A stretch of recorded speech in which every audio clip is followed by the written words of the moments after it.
femme, depuis 12 ans, souffrait d'une perte de sang. Elle souffrait d'une perte de sang. Ça veut dire que quand n'importe où elle se trouvait, elle perdait du sang. Mais ainsi, toi aussi, tu es un souci qui te pénalise depuis un certain bon moment. Tu ne sais même pas comment trouver la solution pour que se prouve. Oui, la Bible me dit que celui, toi qui m'écoutes aujourd'hui, quelque chose qui te tourmente depuis longuement, que tu as honte d'expliquer à quelqu'un, mais tu le gardes pour toi. Oui, je dis, il y a des langues qui s'élèvent contre toi pour te lancer des paroles.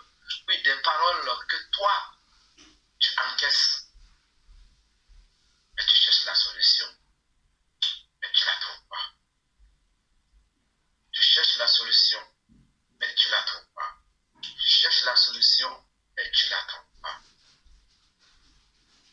Et qu'est-ce que la Bible nous enseigne de cette femme qui perdait du sang? Elle avait tout perdu. J'insiste.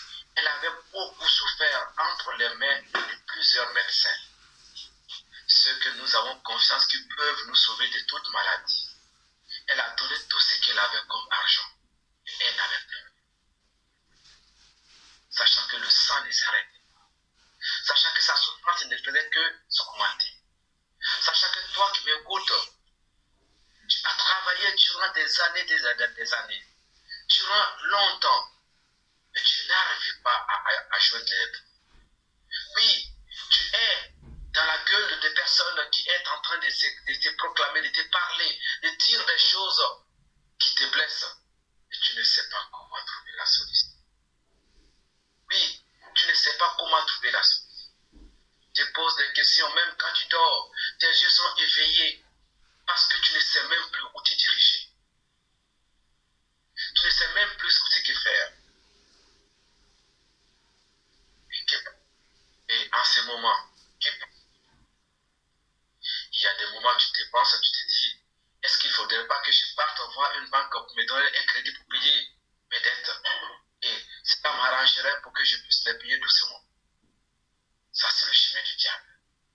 Il arrive des fois, tu te dis, est-ce que je ne vais pas aller voir telle personne pour me prêter? Et quand tu te déplaces pour voir la personne ne fait pas ta voix. Écoutez, c'est que le problème que tu as vu l'exposer. Et quand tu donnes, les injures sortent derrière toi. Et rien que la personne ne fasse. Tu te trouves face seul à ton problème. Et tu te poses 1000 questions. Et aucune réponse. Mon frère et ma soeur, la Bible dit cette femme a regardé partout. Et quand elle a entendu parler du Seigneur Jésus-Christ, elle a entendu parler de celui qui est venu pour enlever le péché, qu'elle a entendu parler de celui qui guérissait toute maladie, qu'elle a entendu parler de celui qui était Dieu et qui est venu parmi nous. Elle s'est dit, si je pouvais toucher son ami, si je pouvais même toucher simplement que son ami.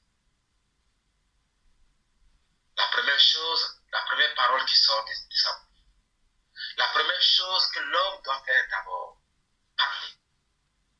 Ouvrir sa bouche pour parler. Et elle a ouvert sa bouche, accompagnée de son esprit. Si je pouvais toucher, et éventuellement, son esprit a enregistré, elle a parlé. Maintenant, sa foi l'a conduire.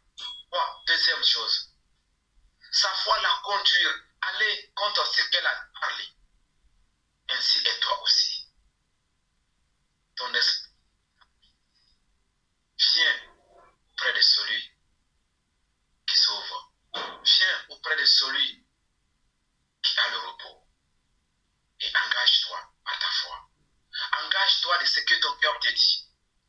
Ainsi, cette femme qui perdait du sang a touché la vie du Sauveur. Je nous dis. Maintenant, elle a fait la troisième chose. Elle a fait le troisième acte qu'elle devait poser. disposée pour recevoir sa guérison, elle le fait. Elle le fait. Elle le fait avec foi. Et ensuite, son sang s'arrête. Ensuite, elle reçoit sa guérison. Ensuite, elle reçoit sa guérison. Alléluia. Vous aussi, vous êtes les mêmes choses que cette femme. Toi qui souffres. Toi qui es en train de te dire comment je ferai pour avoir ce travail. Comment je ferai pour avoir la régularisation de mes papiers. Comment je ferai pour avoir une solution à un problème. Lève-toi et va toucher la vie du Seigneur et tu seras délivré. Crois à ce que tu feras. Crois à ce qui est venu dans ta tête. Crois du fait que tu as accepté d'entendre cette foi. Crois du fait que tu as accepté d'écouter cette voix. Ce n'est pas quelque chose de hasard. C'est le Dieu puissant. Viens recevoir ta délivrance. Viens recevoir cette eau qui coule devant toi. Viens recevoir cette puissance qui va te remplir et te délivrer de toute cette maladie. Te délivrer de toute cette pauvreté. Te délivrer de toute cette angoisse qui est en toi. Au nom de Jésus. Amen.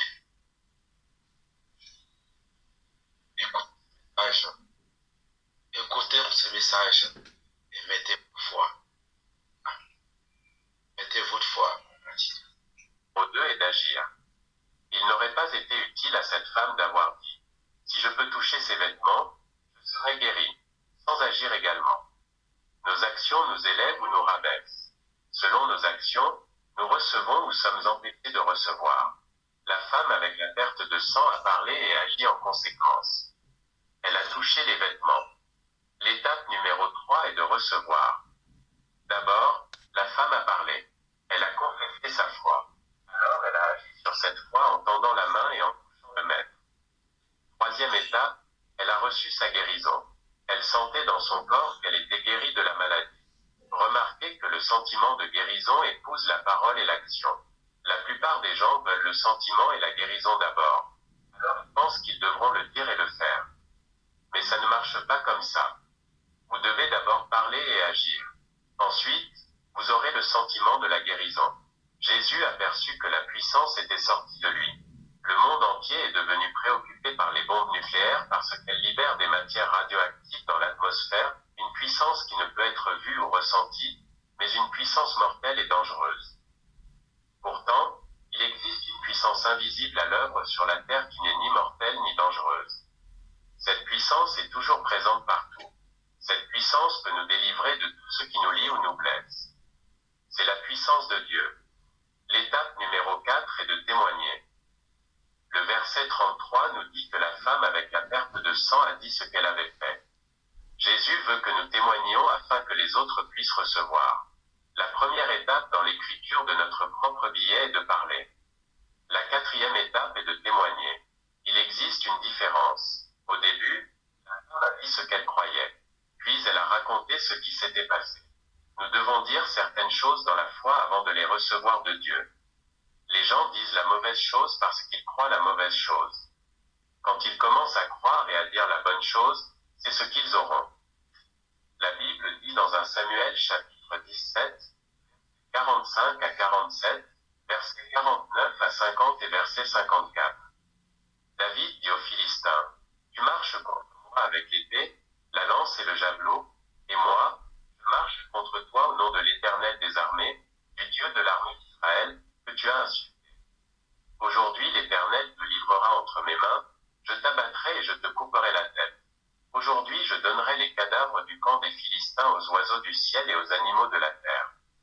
Et toute la terre saura qu'Israël a un Dieu. Et toute cette multitude saura que ce n'est ni par l'épée ni par la lance que l'Éternel sauve. Car la victoire appartient à l'Éternel. Et il vous livre entre nos mains.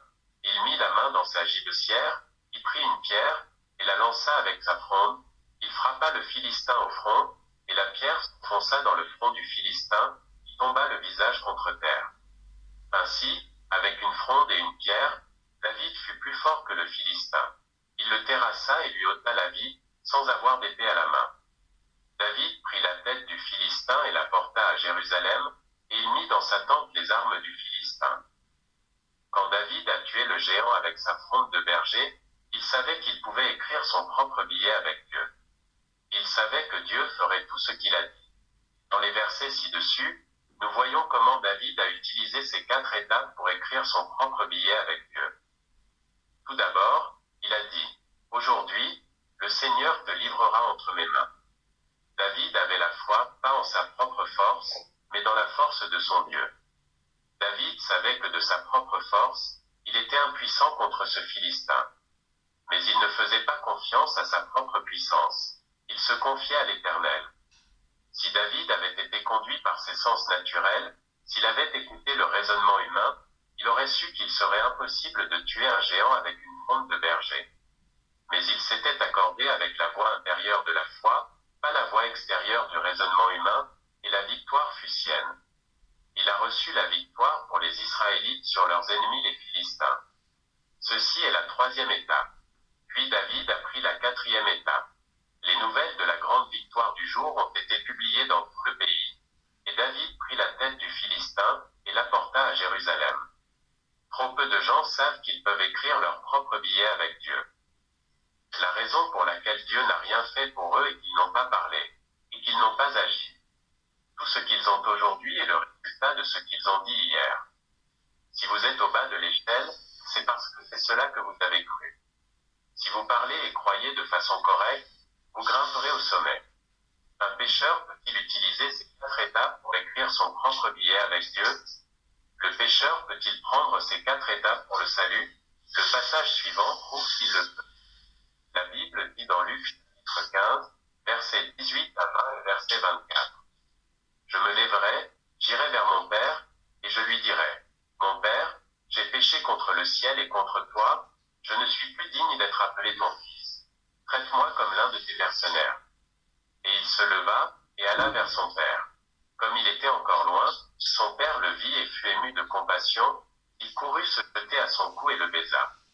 Car mon fils que voici était mort, et il est revenu à la vie. Il était perdu, et il est retrouvé. Et ils commencèrent à se réjouir. Dans cette histoire, Jésus a parlé du fils prodigue. Nous voyons que la première chose que fit le fils fut de dire, « Je me lèverai et irai vers mon père, et je lui dirai. » Il a compris sa foi et son besoin. Alors il a agi, et il s'est levé et est venu à son père. Il se releva de la misère de sa vie pécheresse et retourna chez lui. Quand il l'a fait, il a reçu le pardon complet et a été rendu à son père. Son père l'a vu et a eu compassion, a couru, se jeta sur son cou et l'embrassa. Le père réjoui s'empressa de dire la bonne nouvelle que son fils errant était rentré chez lui. Il a dit, « Mon fils était mort, et il est de nouveau vivant, il était perdu et il est retrouvé. » Si ceux qui sont hors de la communion avec Dieu, le Père s'humilie comme le Fils prodigue l'a fait et pratique ces 4 étapes simples